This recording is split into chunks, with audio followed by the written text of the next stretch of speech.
আপনারা কি জানেন কিয়ামতের ময়দানে আল্লাহর কাছে বান্দা কোন আমল করলে হিসেব ছাড়া জান্নাতে যাবে? জানেন কেউ? বলতে পারেন কেউ? ভাই, আল্লাহর কাছে হিসেব দিয়ে জান্নাতে যাওয়া কি সহজ কাম না কঠিন কাজ? আরে আল্লাহর কাছে তো অনেক দূরের কথা।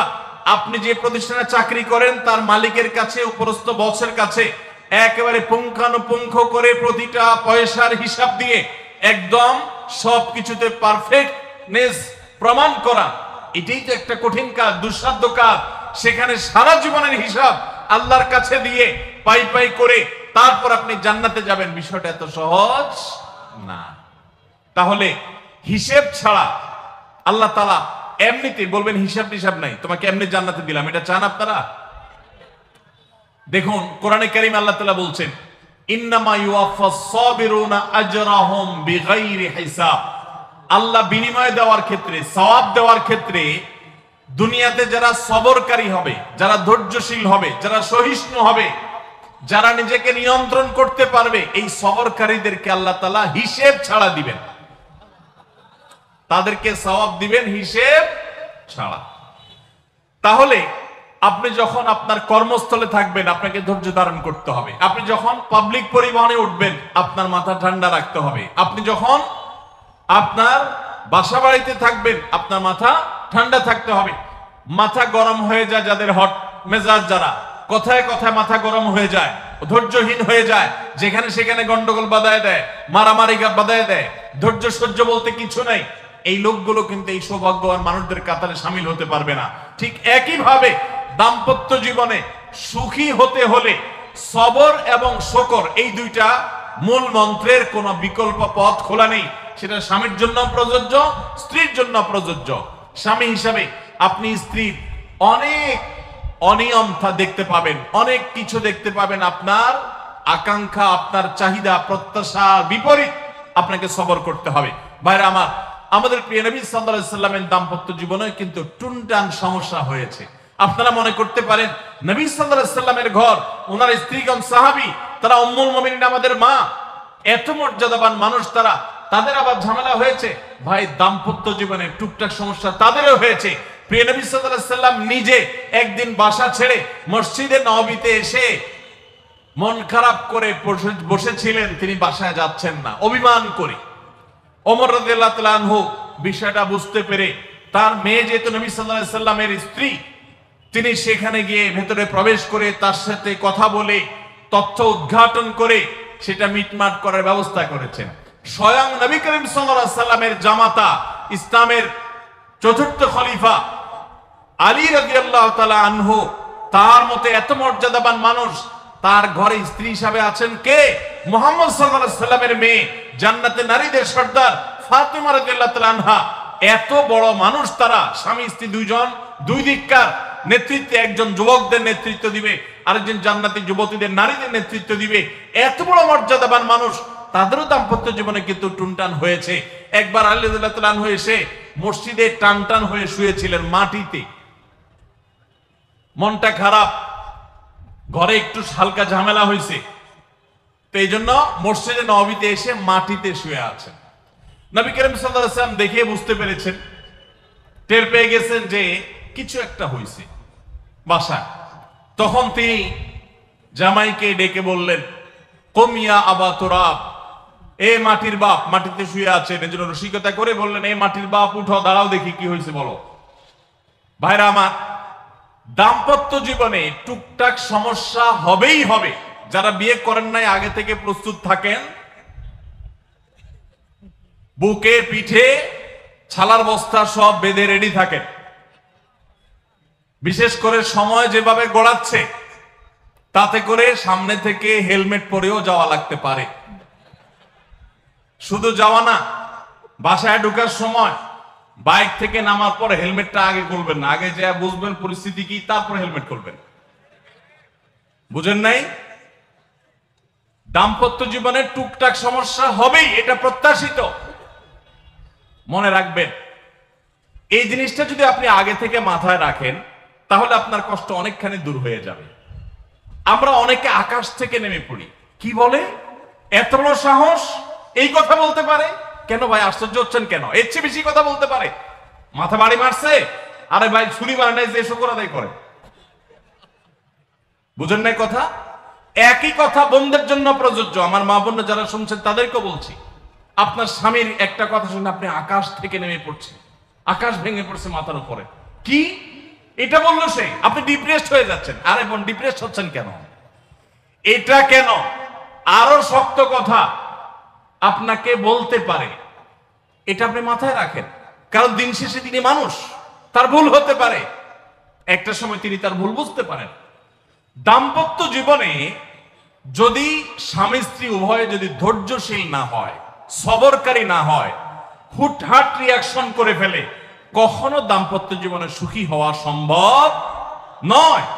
মনে রাখতে হবে, একসাথে থাকতে গেলে, দুইটা পাতিল একসাথে থাকতে গেলে টুনটান লাগে না, বাধে হয় না? আপনার কাছে যদি কেউ এসে গাল গল্প দেয়, দেখবেন অনেকে গাল গল্প দেয়। গাল গল্প দেওয়া লোক আছে না নাই? ভাই 30 বছর সংসার করেছে, জীবনে আমাদের একটা কথা হয়নি, ডাহা মিথ্যুক। এ লোক ডাহা মিথ্যুক। আপনার 50 বছরের সংসারে কোনো বিষয় হয় না। হ্যাঁ, ঝগড়া করেন না সেটা ভিন্ন বিষয়, কিন্তু ভিন্ন মত হবে না, দ্বিমত তৈরি হবে না, নিজেদের মধ্যে ভুল বোঝাবুঝি তৈরি হবে না, একবারও হবে না জীবনে, অসম্ভব। মুহাম্মদ সাল্লাল্লাহু আলাইহি সাল্লামের ঘরে যদি হয়ে থাকে, আলী রাদিয়াল্লাহু তাআলা ফ্যামিলিতে যদি হয়ে থাকে, সাহাবীদের ঘরে ঘরে যদি হয়ে থাকে, আপনি কে? মনে রাখবেন, এই সমস্ত ডাহা মিথ্যা কথা শুনে আপনি চিন্তা করেন, হায় হায় রে, তাহলে আমার বউটা এত ডাইনি। আর মহিলা চিন্তা করে, আমি স্বামীটা এত মানুষ, কত বড় ডাকাত। দেখো, তার স্বামী স্ত্রী জীবনে কোনো কথা হয় না, আর আমার স্বামী ডেইলি একবার মা বাপ তুলে না গালি গালাজ করলে তার বাটের পেটে ব্যথা হজম হয় না। এই সমস্যাগুলো আছে না নাই? ভাইরা আমার, সবর করার জন্য, সবর করা সহজ হবে আগেতে যদি প্রস্তুত থাকেন যে এই সমস্যা হবে। আশরাফ আলী থানভী রহমাতুল্লাহর নাম শুনছেন আপনারা? ভারত মহাদেশের এমন একজন আলেম ছিলেন, খুব বিচক্ষণ মানুষ ছিলেন, অনেক বিদগ্ধ মানুষ ছিলেন, অনেক বড় আল্লাহওয়ালা ছিলেন, নেককার মানুষ ছিলেন। তো থানভী রহমাতুল্লাহর কাছে এক লোক এসে বলল, হুজুর, আমার বাসায় যখনই যাই দরজাটা খুলতে দেরি, আমার মাথার উপরে আকাশ ভেঙে পড়তে দেরি নেই। যেটাই করি, বাজার করে এনে তার হাতে দিলেও রাগ, রাখলেও রাগ, আমার সাথে সারাদিন শুধু ঘেউ ঘেউ করে হুজুর, আর সহ্য করতে পারি না। আমারে কোনো দোয়া দুরুদ আমল শিখায় দেন যে আমার এই বাসার অত্যাচারটা যেন থামে। তো থানভী রহমাতুল্লাহ বললেন যে, শুনো, তোমার একটা বুদ্ধি শিখাই দেই, দোয়া দুরুদ না। বুদ্ধি হলো, এখন থেকে বাসায় গিয়ে দরজা নক করবা, যে নক করার আগে 1 মিনিটের মোরাকাবা করবা। কি করবা? মোরাকাবা বুঝেন? ধ্যান, ধ্যান। এটা কল্পনার জগতে ডুবে যাবা 1 মিনিটের জন্য, জাস্ট 60 সেকেন্ড। কি ধ্যান করবা? দরজা যায় থামবা, থেমে চোখ বন্ধ করে মাথাটা নিচু করে চিন্তা করবা, আমার ঘরের ভিতর একটা কুকুর আছে। মানুষ দেখলে কি করবে? ঘেউ ঘেউ করবে। অতএব এটাতে আমার রাগ হওয়ার তো কিছু নাই। কুকুর কেন ঘেউ ঘেউ করছে এটা জিজ্ঞেস করার তার এক বোকামি।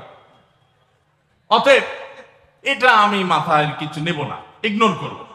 কুকুর থাকলে কুকুর তো ঘেউ ঘেউ করবেই, এটা চিন্তা করে এরপরে বিসমিল্লাহ পড়ে নক করবা। তো এই বুদ্ধি অনুযায়ী পরের দিন আসছে বাসা, আগে 1 মিনিট মোরাকাবা করছে, এরপরে দরজা নক করছে। যথারীতি দরজা খোলার পরেই শুরু হয়ে গেছে যুদ্ধ, ইউক্রেন রাশিয়া,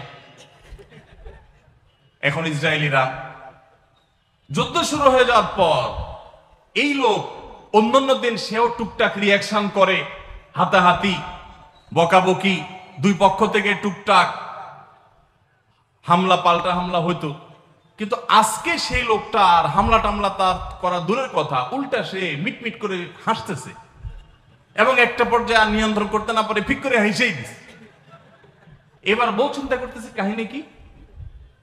কারণ যারা ঝগড়া করে তাদের সাথে পাল্টা ঝগড়া না করলেও কিন্তু মেজাজ গরম হয়। কদিন আগে শুনছেন না পত্রিকা, যে এক মহিলা স্বামীরে ডিভোর্স দিছে কেন? কারণ স্বামী ঝগড়া করে না। কদিন আগে পত্রিকা দেখছে, এই মহিলা যখন দেখছে স্বামী হাইসা দিছে, সে এবার ঝগড়া টগড়া থামায় বলতেছে, ঠান্ডা মাথা বলছে, কাহিনী কি বলতো, তুমি হাসতেছো কেন? বল না না কিছু না কিছু না। সে তো বলবে না। স্বামী মনে করছে হয়তো অন্য কোনো কাহিনী আছে, কোনোভাবে উদ্ধার করতে পারে নাই। পরের দিন আবার সেম কাহিনী, আবারও হেসে দিচ্ছে। মহিলা চিন্তা করছে ব্যাপার কি? বলে না, আজকে তো তোমার একদিন কি আমার একদিন, বলতেই হবে তোমার। কেন তুমি হাসতেছো? আমার ঝগড়ার বিনিময়ে তুমি ঝগড়া না করে হাসতেছো, অপমান করতেছো। আমার ঝগড়া কোনো দাম নাই? আমি কি কথা বলতেছি না, এগুলো কোনো মূল্য নাই?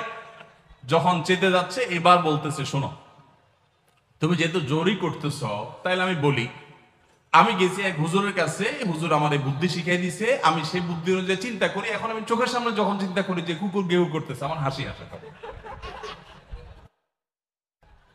ও চিন্তা করে, কি বললা তুমি? তাহলে তুমি এই মনে করো আমারে? এবার থেকে বেচারে ঝগড়া করার আগেই তার থেমে যায়, চিন্তা করে হায় হায়, আমি ঝগড়া করলে তো সে মনে মনে আমার ওইটা চিন্তা করবে। বুঝতে পারছেন?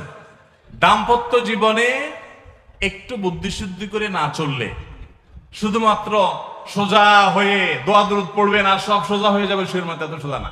একটু বুদ্ধিশুদ্ধি খাটায় চলতে হয় এবং সবর করতে হয়। এই যে ভদ্রলোক যদি সবর না করতেন, তাহলে মারামারি কাটাকাটি করে কখনো সমাধান হয় না। স্বামী স্ত্রী উভয়কেই আমরা এই যে ঘটনা বলেছি, এই ঘটনার মাধ্যমে কাউকে ছোট করার উদ্দেশ্য না, জাস্ট বোঝানোর উদ্দেশ্য। এটা বিপরীত দিক থেকেও হতে পারে যে আমরা সবর করতে হবে দাম্পত্য জীবনে।